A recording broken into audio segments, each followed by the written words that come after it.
things that you just really need to hear. The first thing is you are good, but you're not as good as you could be. And you may be like, well, why in the world would you say that to me?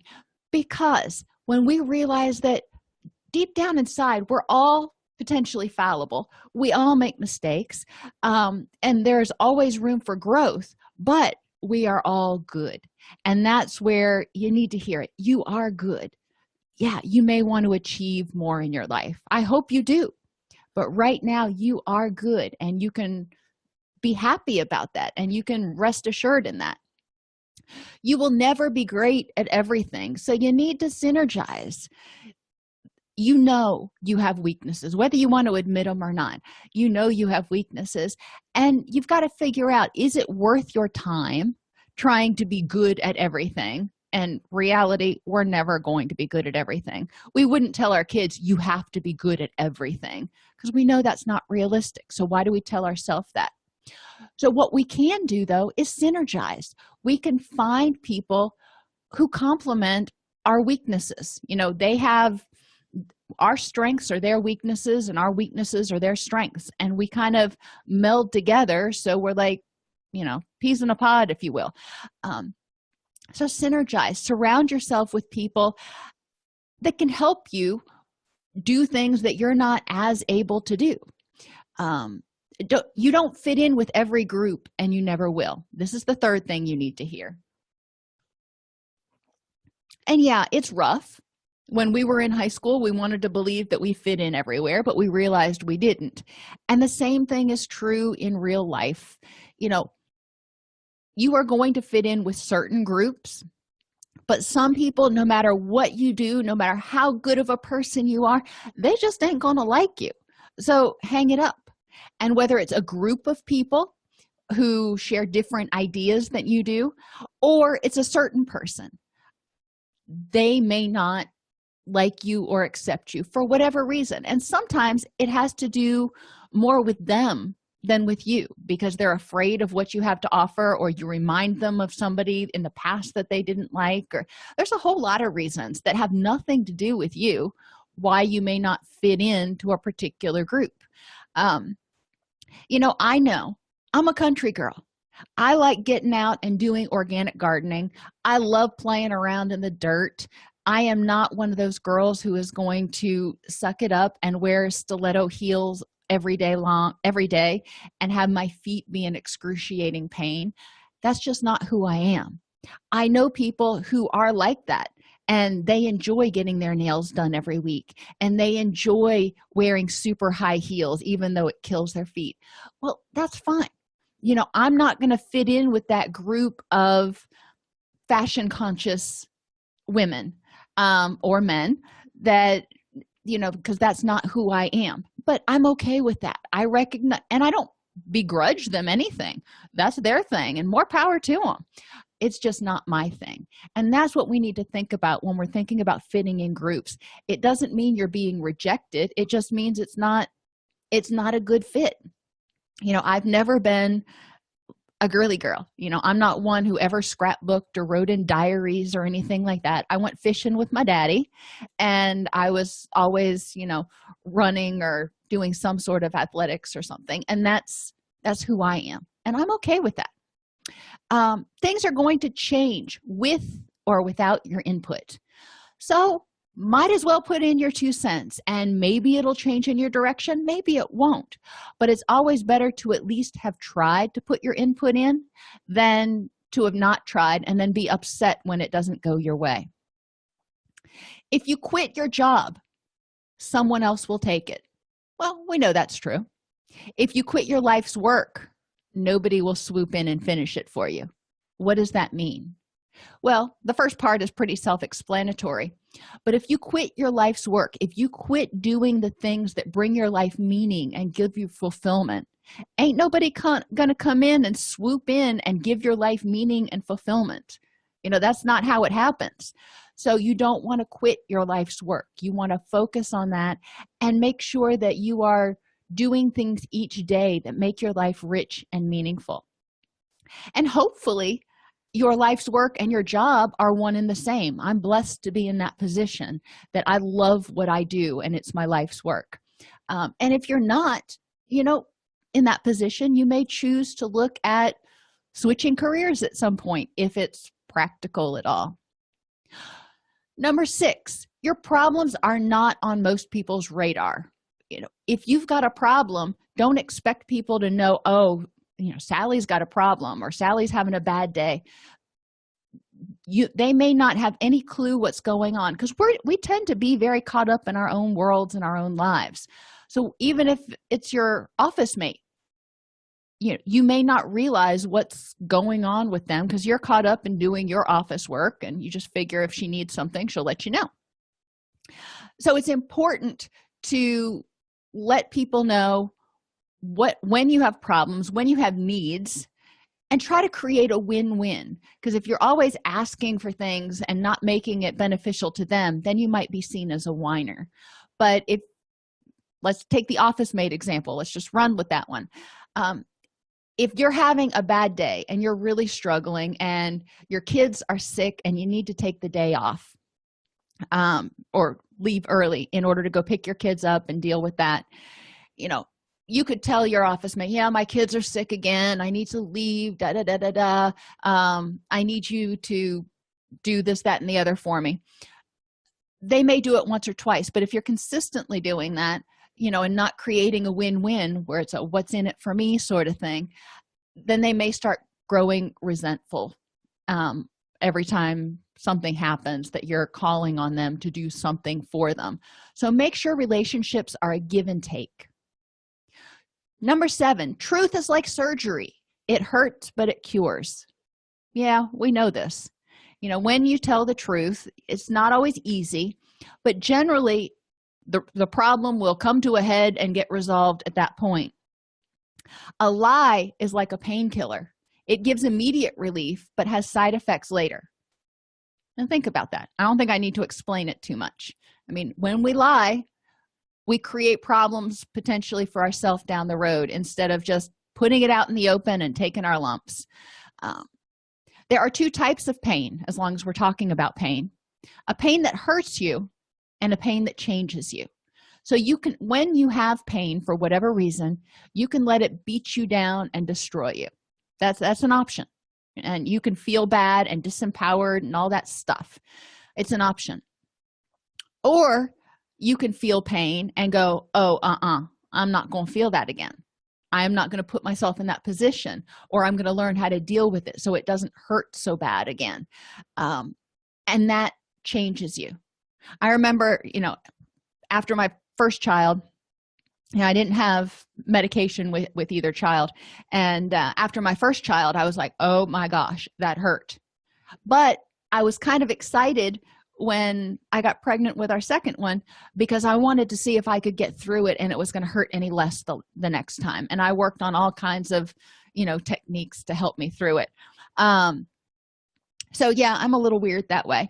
But when I feel pain, I want to figure out how to conquer that pain. I want to figure out how I can have it change me to make me stronger. Number 9, your brain is constantly lying to you. There are hundreds of cognitive biases built into your circuitry. So don't be so sure that what you think is true or even in sync with reality.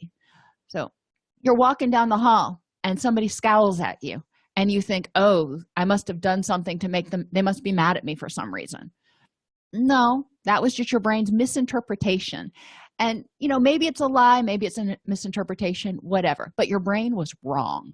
A lot of times it'll tell you there's a threat when there really is actually no threat. So we want to take our brain's messages with a grain of salt. If it says there's a threat, put the phrase there may be in front of there's a threat. This, when your brain tells you this is scary, you can put it might be scary in front of it, because that's your brain going, based on the information that I have, this is what I'm anticipating. But your brain can't forecast anything, and it can be wrong.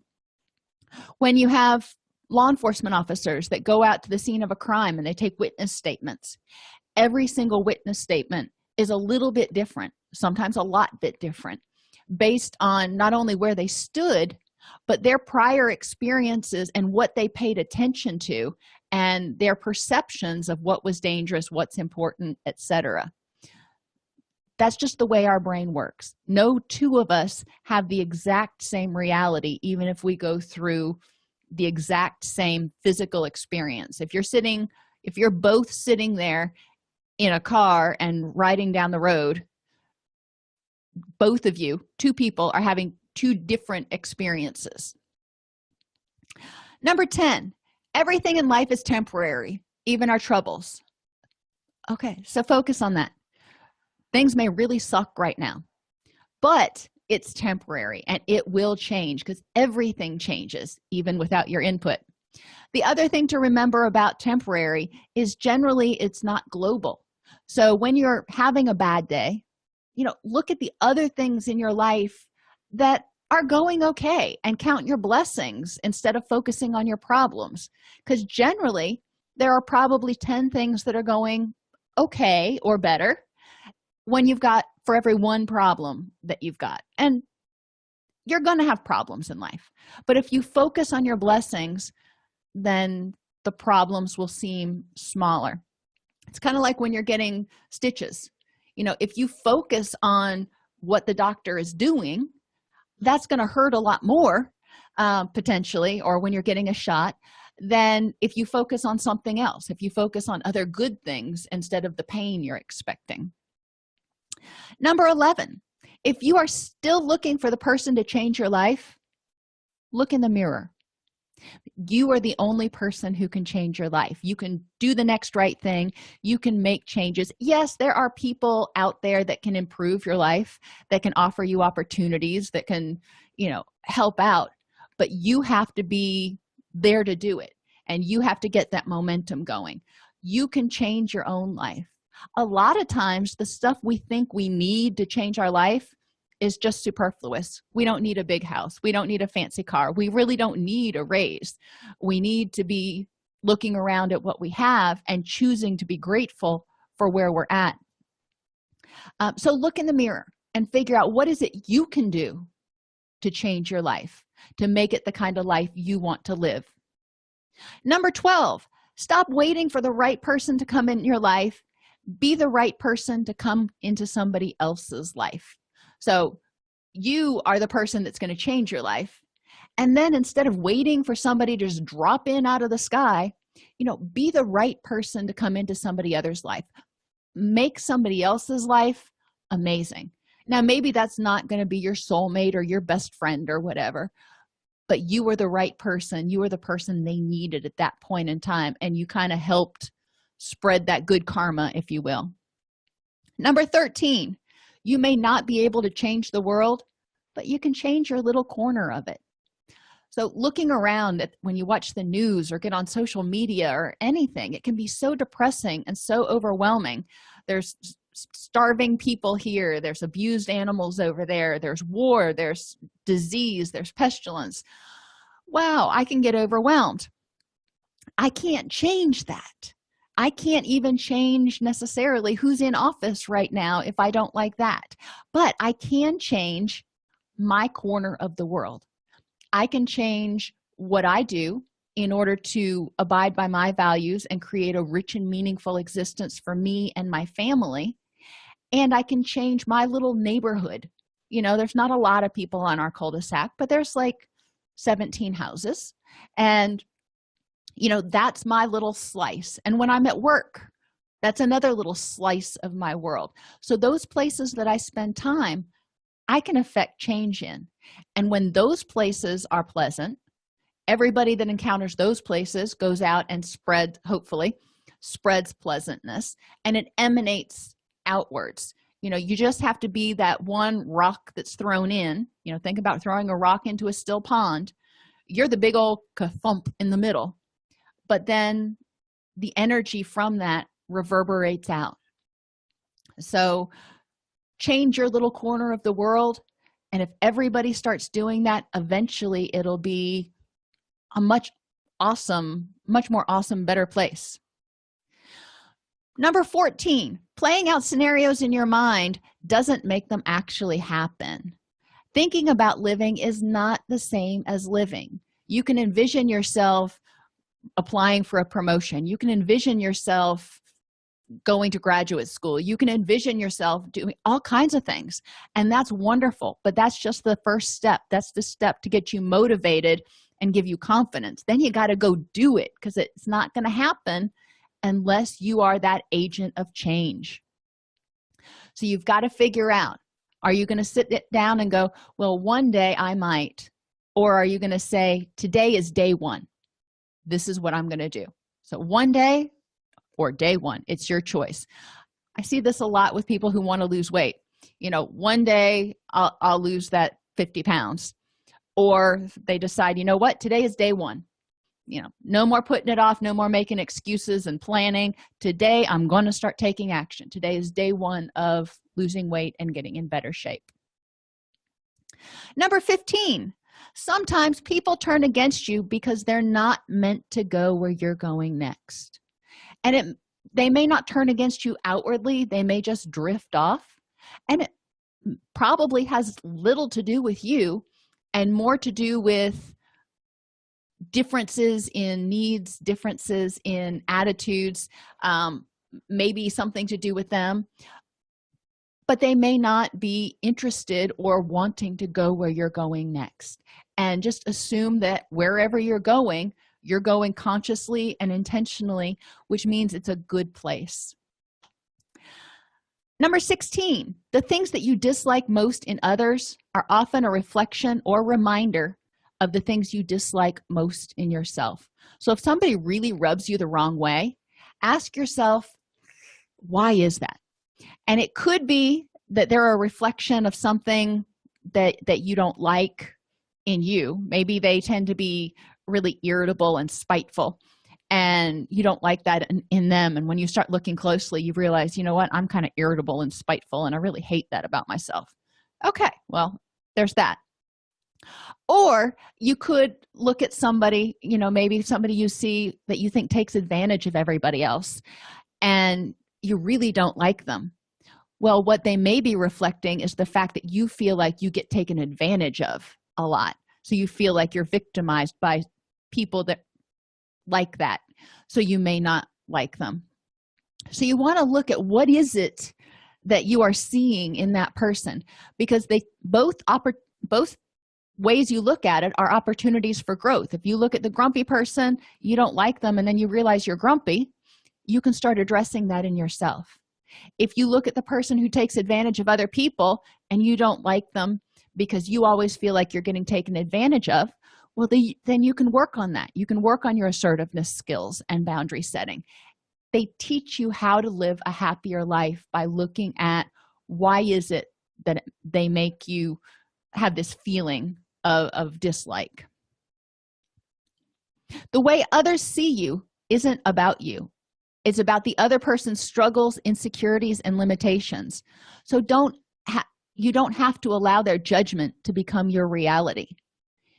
The way others see you, if they see you as bright and successful and charming, that's awesome. If they see you as, potentially a threat to them in some way, or mean, or, manipulative, it may be more about their struggles and their insecurities. So just because somebody doesn't like you doesn't necessarily mean you're not likable. Again, it often has more to do with their stuff than yours. So you may ask yourself, what must be going on in that person's head for them to feel intimidated or threatened by me? That can give you some empathy and some compassion for them. But remember, it often doesn't mean that there's anything at all wrong with you. Number 18, instead of carrying mistakes around with you, put them down and use them as stepping stones. Learn from your mistakes. Instead of carrying them like an albatross around your neck, put them down on the ground. Say, you know what? That was a mistake. I learned from it. I'm going to put it down, not carry it around, not let it weigh me down anymore. But I am going to step on it to move up to the next higher place. Number 19, almost everything will work again if you turn it off for a few minutes and turn it back on again, including you. So take care of yourself. We all need time to rest and recover and relax and enjoy life. That's in the 7 Habits of Highly Effective People, they refer to that as sharpening the saw. Sometimes you need to take some time out to get rejuvenated because you're out of energy and you're not any good to anybody, including yourself, if you're completely run down. So turn yourself off for a few minutes and then turn back on. The same thing is true during the day. If you start getting upset or frazzled or discombobulated, take a quiet minute. However it is that you decompress, take a quiet minute, turn your brain off, quit thinking about it for a few minutes, and then start again. Sometimes, if you're having difficulty, if I've got writer's block, or my husband, when he's working on a computer, if he just can't solve a problem, if he takes 15 minutes away and walks around the office complex, he clears his mind because he quits thinking about it for a second, and then all of a sudden the solution is so obvious. So take time out. Number 20, remember, every moment is a learning experience. So instead of looking at how devastating this is, look at it as, all right, what am I meant to learn from this? You may only learn that you're a pretty strong person. You may learn about other people in your life. You may learn new tools. You may learn, who knows what you can learn, but learn from every experience you have. Number 21, don't be so busy looking ahead for what might be coming that you forget to take time to enjoy what you already have. So often in American society, we're constantly working towards that next promotion, or buying that bigger house, or buying that newer car, or going off to college. Take time and focus on what you have. I remember when I was in college, I couldn't wait to start working. And then when I started working, I couldn't wait to get a promotion. I didn't take time to focus on, what? I've got a lot that's really good for me right now, and it's working well. So I'm appreciative of what I've got. You may not have the fancy mansion that you want, but if you've got a roof over your head, you can be grateful for that. If you've got a good family, you can be grateful and enjoy that. They say kids grow up so fast. Oh my gosh, they do. My youngest just turned 14, and I look back and look at all the pictures of when I was teaching her how to sew and other things, and I'm like, oh my gosh, that seems like an eternity ago, but it was really only like 5 years ago. Just because everything is crazy around you doesn't mean it has to be crazy within you. Just remember the phrase, not my circus, not my monkeys.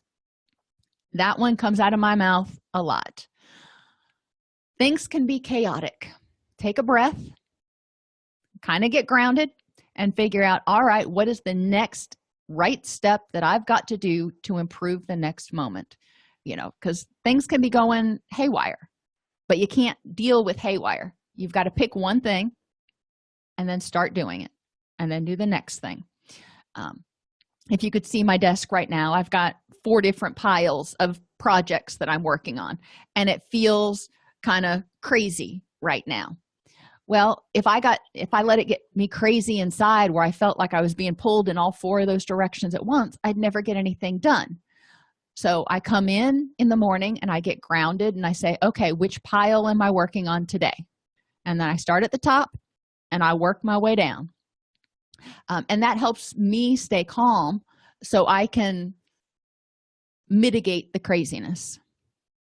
Number 23, the greatest thing about a simple life is having one.